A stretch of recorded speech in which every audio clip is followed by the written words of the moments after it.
सनतकारों और कारोबारी अफराद के लिए खुशखबरी। वज़ीर आज़म का सनती टैरिफ में 4 रुपये 4 पैसे कमी का ऐलान। एक्सपोर्टर्स के लिए टैक्स 7.5 से कम करके 4.5% करने का भी फैसला। इंडस्ट्री के लिए व्हीलिंग चार्जेस 9 रुपये से कम होंगे।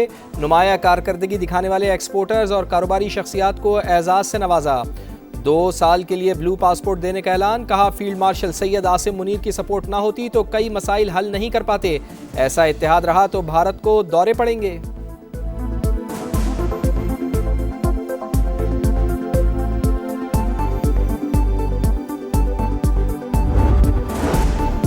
बलूचिस्तान में सिक्योरिटी फोर्सेस का फितनाल खवारिज और फितनाल हिंदुस्तान के खिलाफ एक्शन। 41 दहशतगर्द हलाक। कार्रवाइयाँ हरनाई और पंजगूर में की गईं। कामयाब ऑपरेशन पर सदर मुमलिकत और वजीर आज़म का सिक्योरिटी फोर्सेस को खिराज तहसीन।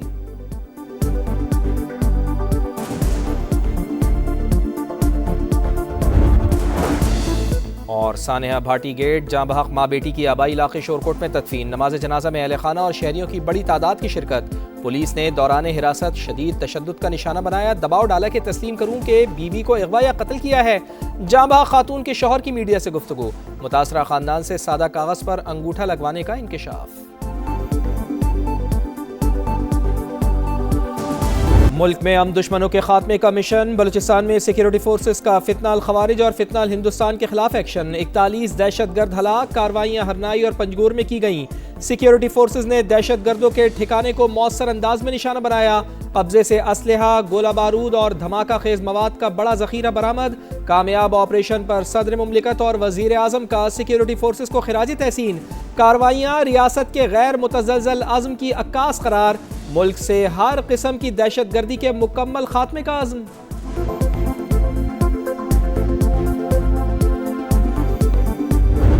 इंडस्ट्री के लिए जो टैरिफ है उसमें 4 रुपये 4 पैसे कमी का और ऐलान कर रहा हूँ।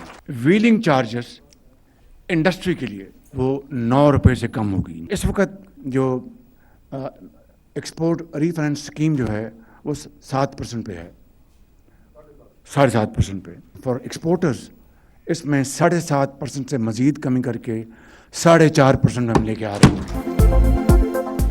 सनतकारों और कारोबारी अफराद के लिए अच्छी खबर। वज़ीर आज़म का सनती टैरिफ में 4 रुपये 4 पैसे कमी का ऐलान। एक्सपोर्टर्स के लिए टैक्स 7.5 से कम करके 4.5% करने का भी फैसला। इंडस्ट्री के लिए व्हीलिंग चार्जेस 9 रुपये से कम होंगे। नुमाया कारकर्दगी दिखाने वाले एक्सपोर्टर्स और कारोबारी शख्सियात को एजाज से नवाजा। 2 साल के लिए ब्लू पासपोर्ट देने का ऐलान। कहा, बस चले तो टैरिफ मजीद 10 रुपये मजीद कम कर दें, लेकिन हाथ बंधे हैं। बराह रास्त टैक्सेस कल नहीं आज कम होने चाहिए। कंज्यूमर से टैक्स लेकर खजाने में जमा कराएं। जेब में डालने से बड़ा कोई जुर्म नहीं। पॉलिसी रेट 10.5% पर है। पॉलिसी रेट में मजीद कमी न हुई तो तमाम सलाहियतों को बरोकार नहीं लाया जा सकता। सनतकार वजीर खजाना के मशवरों पर अमल करें और तगड़े होकर फैसले करें। कारोबारी बिरादरी की तजावीज़ का खैर मकदम करेंगे। मईशत में इस्तेहकाम आ चुका, लेकिन ये काफी नहीं।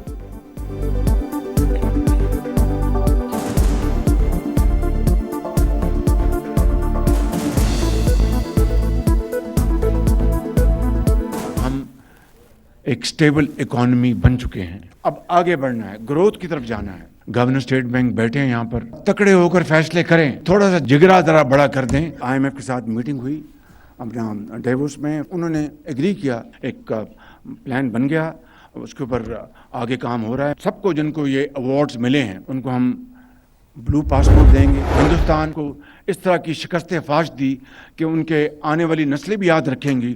और आज पूरी दुनिया में पाकिस्तान का एक मकाम बन गया है। नजरें बदल गईं, चेहरे बदल गए। आज आपकी सफारतकारी अरूज पर है। फील्ड मार्शल सैयद आसिम मुनीर की सपोर्ट ना होती तो कई मसाइल हल नहीं कर पाते। ऐसा इत्तेहाद रहा तो भारत को दौरे पड़ेंगे कि पाकिस्तान इतना मजबूत मुल्क बन गया। वजीर आज़म का खिताब। कहा, पेट्रोलियम स्मगलिंग तकरीबन बंद हो चुकी है। सालाना 12 अरब रुपए रेवेन्यू आ रहा है। फील्ड मार्शल का अहम किरदार है। मुआरका हक में फतह के बाद पाकिस्तान का दुनिया में मुनफरिद मकाम बन चुका। आलमी दौरे के दौरान रवैये तब्दील होते देखे दुनिया अब बात मान रही है। सरमायाकारी के लिए राब्ते किए जा रहे हैं। जो हमारे साथ हाथ नहीं मिलाते थे वो आज कई कदम आगे बढ़कर बगलगीर हो रहे हैं। मुश्किल फैसले करके मुल्क को डिफॉल्ट से बचाया, लेकिन ये काफी नहीं। इदारों में इस्लाहात ला रहे हैं। अरबों रुपए की करप्शन को खत्म किया। जल्द मुकम्मल काबू पा लेंगे। कहा गया है कि हुकूमत की तरफ से हमारे पास कोई ऑफर है कि 2 साल बाद इलेक्शन हो जाएंगे और फिर आप इन चीज़ों पे एग्री कर दे, वरना नहीं। ये बिल्कुल गलत बयानी है। तालबा करते हैं जाती मुआलिश उनको आज हर सूरत में आप एक्सेस दे ताकि लोगों की ये तशवीश खत्म हो। इलेक्शन के हवाले से हमारी हुकूमत से कोई बात नहीं हुई, ये महज अफवाह है, इस पर मत जाएं। तहरीक इंसाफ की हुकूमत से मुज़ाकरात में पेशरफ्त की तरदीद। बैरिस्टर गोहर का बानी से मुलाकात कराने और जाती मुआलिज से इलाज करवाने की इजाजत देने का मुतालबा। कहा, सियासी कशीदगी की वजह बानी का जेल में होना है। रहनुमाओं के रजिस्ट्रार सुप्रीम कोर्ट और अटॉर्नी जनरल से मुलाकात। मुतालबा न मानने पर सुप्रीम कोर्ट के बाहर धरने का इंदिया। सलमान अकरम राजा कहते हैं, हमें ये भी नहीं बताया कि क्या इलाज किया और क्या दवाई दी गई। जेल कानून के मुताबिक कैदी के इलाज के वक्त फैमिली को बताना जरूरी था।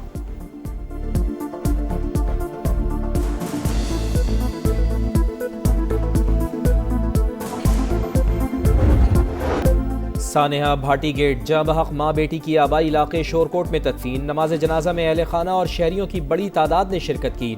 सादिया और रिदा फातिमा की अलमनाक मौत पर इलाके की फिजा सोगवार। अहले खाना ने माँ बेटी की मौत का जिम्मेदार हुकूमत को करार दे दिया। कहा, इदारे झूठ बोलते रहे, हम पर ही जुल्म होता रहा, लाशें ना मिलती तो क्या होता। बजाय कि हमें सपोर्ट करने के, हमें तहफ़्फ़ुज़ देने के, हमारे बच्चों को निकालने के उठा के अंदर डाल दिया है। बच्चे को, उसके साथ 2 कज़नों को, और साथ में तशद्दुद भी किया है। तशद्दुद क्यों किया? पुलिस ने क्यों मारा है? हमारी बच्चों की डेथ भी हो गई, आप मान नहीं रही और बच्चों को मार भी रहे हैं। ऊपर से जो डीसी हैं वो सारे वो सॉरी कह रहे हैं। सॉरी से क्या होता है? बच्चे वापस थोड़ी आ जाएंगे। टार्चर किया, उन्होंने तशद्दुद किया है। वो ये मनवा रहे थे कि आप हमें बताएं कि आपने ये कहीं आगे पीछे किया है।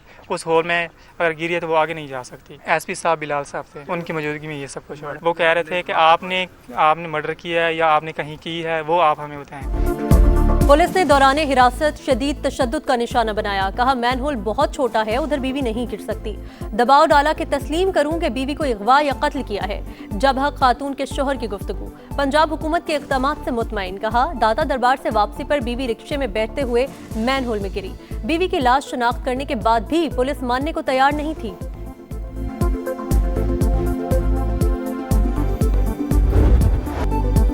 सानेहा गुल प्लाजा मजीद 30 अफराद की बाक़ियात लवाहिकीन के हवाले करने का फैसला। शनाख्त एंटी मोर्टम डाटा और प्रूफ ऑफ प्रेजेंस की मदद से की गई। अब तक 69 लाशों और बाक़ियात की शनाख्त की जा चुकी। 3 अफराद की शनाख्त का अमल जारी। सिंध हाई कोर्ट ने जुडिशल इंक्वायरी की इस्तदाम मुस्तरद कर डाली।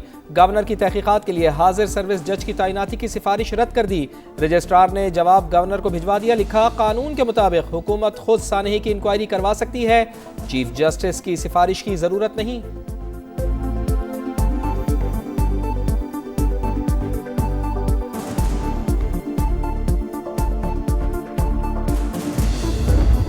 जुडिशल कमीशन बनाया है, बहुत अच्छी बात है। यही मुतालबा हमारा भी मुतालबा था। जुडिशल कमीशन की जो भी इंक्वायरी हो वो आज़ादाना, गैर जानिबदाराना हो, ताकि शहरियों को, सिंध के अवाम को उसके असल मुहर्रिकात का पता लग सके। सानेहा गुल प्लाजा अपोजिशन लीडर का जुडिशल कमीशन का खैर मकदम। वफाकी हुकूमत की खामोशी तशवीशनाक करार दे दी। अली खुर्शीदी कहते हैं, जुडिशल इंक्वायरी में जिम्मेदारों का तयन होना चाहिए। जो भी तहकीकात हो आज़ादाना होनी चाहिए। कराची दुनिया का बदतरीन शहर है, बुनियादी जरूरियात का फुकदान नजर आता है।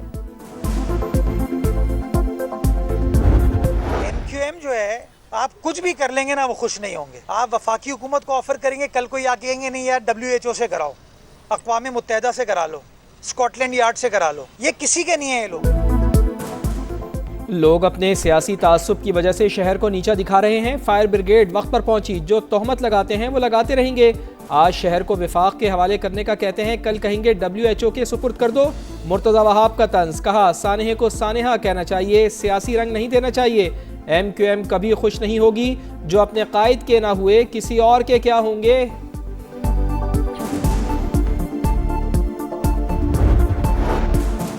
मियांवाली में चापड़ी डैम के करीब सीटीरी और दहशतगर्दों के दरमियान मुकाबला। 6 दहशतगर्द अपने ही साथियों की फायरिंग से हलाक, 8 फरार। तलाश के लिए ऑपरेशन शुरू। कब्जे से खुदकुश जैकेट, 10 बम और असलहा बरामद।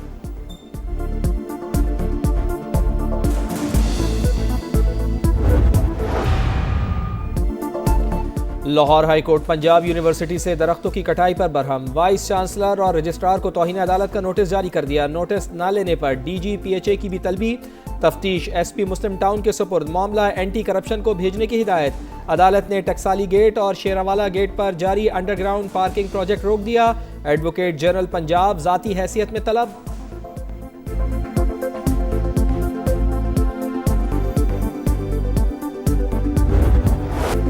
भारत में हिंदू इंतहा पसंदों की अक़लियत दुश्मनी, आला सरकारी ओहदेदार भी बराबर के शरीक। आसाम के मुतासिब वज़ीर आला की मुसलमानों से नफरत, वोट बांग्लादेश में डालने का कह दिया। उड़ीसा में इंतहा पसंद हिंदू चर्च में जा घुसे, मसीही शहरियों को हिरासा किया, इबादत करने से रोका। भारतीय जरीदे दी वायर ने भी इंतहा पसंदों की इश्तियाल अंगेजी को बेनकाब करके मोदी सरकार को आईना दिखा दिया।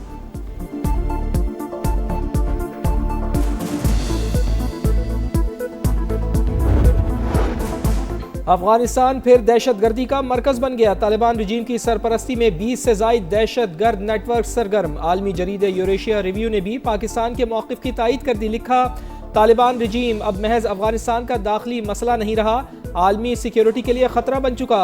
अगर दहशतगर्दी ने पाकिस्तान को मुतासर किया तो ख़ित्ते के दीगर ममालिक भी महफूज नहीं रहेंगे।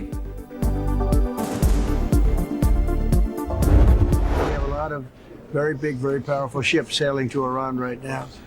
And it would be great if we didn't have to use them. Number one, no nuclear. And number two, stop killing protesters. They're killing them by the thousands. You know, I stopped 837 hangings 2 weeks ago. कुछ बड़े और ताकतवर जहाज Iran की तरफ जा रहे हैं, मगर हमले का फैसला अभी नहीं हुआ। बातचीत का इरादा है, बेहतर होगा ताकत इस्तेमाल न करनी पड़े। डोनाल्ड ट्रंप की मीडिया से गुफ्तगू, कहा ईरान को जोहरी प्रोग्राम और मुजाहिरीन का कत्लेआम रोकना होगा। बरतानिया और कनाडा को भी तंबीह, कहा बरतानिया के लिए चीन के साथ कारोबार करना बहुत खतरनाक और कनाडा के लिए उससे भी ज्यादा खतरनाक है।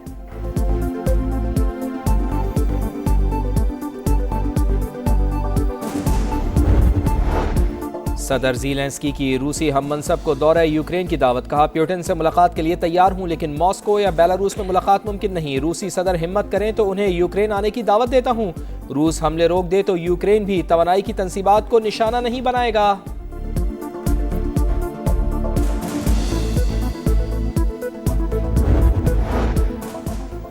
दुनिया की दो बड़ी ताकतों में एटमी हथियारों की दौड़ का खदशा। रूस और अमेरिका के दरमियान एटमी हथियारों को महदूद रखने का मुआहिदा खत्म होने में 1 हफ्ता बाकी। रूस की मुआहिदे में 1 साल की तौसी की पेशकश, वाशिंगटन के जवाब का इंतजार। मुआहिदे के तहत दोनों ममालिक 1550 से ज्यादा एटमी हथियार नहीं रख सकते।